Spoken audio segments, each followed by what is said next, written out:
Kutofautisha aina hizi za homa ya ini na njia zinazoweza kuambukiza, lakini na vipimo vyake vinavyofanyika. Mheshimiwa Mwenyekiti, homa ya ini maana yake ni kuvimba kwa ini, kwa Kiswahili rahisi, kuvimba kwa ini.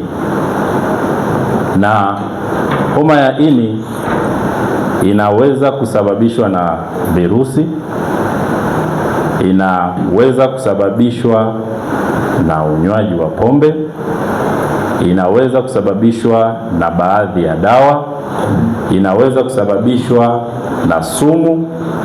Lakini pia homa ya ini, yapo magonjwa ambayo yanaweza yakasababisha changamoto kwenye ini, ikiwepo magonjwa ya pressure ambayo ndiyo yana athari kubwa. Lakini eneo kubwa ambalo nitajikita nalo, ambalo ndiyo changamoto kubwa ambalo pia linaleta mshtuko kwenye jamii, ni homa ya ini inayoambukizwa kwa njia ya virusi. Na homa ya ini iko katika makundi manne. Iko homa ya ini A, homa ya ini B, homa ya ini C, homa ya ini D na E, kwa maana makundi yako matano.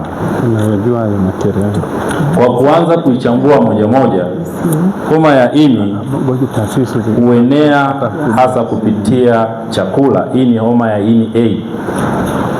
Iko A, B, C, D na E. Homa A huambukizwa kwa njia ya kula chakula au maji yaliyochafuliwa na kinyesi, lakini kinyesi hicho lazima kiwe na maambukizi hayo ya virusi vya aina ya A. Zingatia neno lazima yawe na hivyo virusi vya homa ya A. Maana unaweza ukasema mbona maji tunakunywa, vyakula tunakula lakini hatupati, lakini lazima viwe vina hivyo maambukizi. Kwa hiyo inawezekana nikawa na maambukizi mimi, nikaenda kwenye chakula, nikaenda kwenye maji, kwa hiyo wengine wakaendelea kuathirika zaidi. Na ugonjwa huu hupona kwa muda mfupi. Kinga yake kama nilivyosema, unaambukizwa kwa njia ya kula chakula pamoja na maji yaliyochafuliwa, na lengo kubwa ni kuzingatia usafi, kutumia maji salama, chakula ambacho ni salama. Lakini bado ugonjwa huu hauna chanjo, upo kwenye tafiti ya kuendelea kutafutiwa chanjo. Ugonjwa wa kundi la B, hepatitis B, kwa maana ya homa ya ini kundi B, huenea kupitia damu na majimaji ya mwilini yenye virusi hivi. Na hapa ndipo ambapo najikita zaidi, kwa maana ya msisitizo mkubwa ambao waheshimiwa wanatamani kuuelewa zaidi.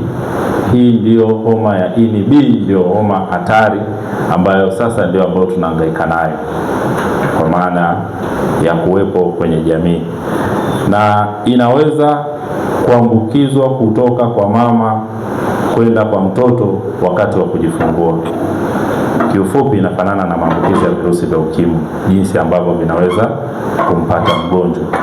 Unaweza ukajamiana ukapata hayo maambukizi, lakini pia kutumia vitu vyenye ncha kali unaweza ukapata.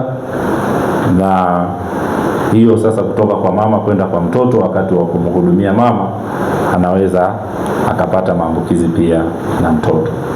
Na homa hii, kundi hili lenyewe lina chanjo yake. Baada ya tafiti kukamilika, chanjo ipo na inapatikana. Kundi la C huenea zaidi pia kupitia damu, na yenyewe inaweza kuwa kwa muda mrefu, lakini hii unaweza ukakaa muda mrefu bila kuwa na dalili. Yaani usionyeshe dalili yote kwamba una hiyo, mpaka pale unavyoona kwamba unahisi naomba niende tu nikapime kwa hiari, basi ndio unaweza ukagundulika.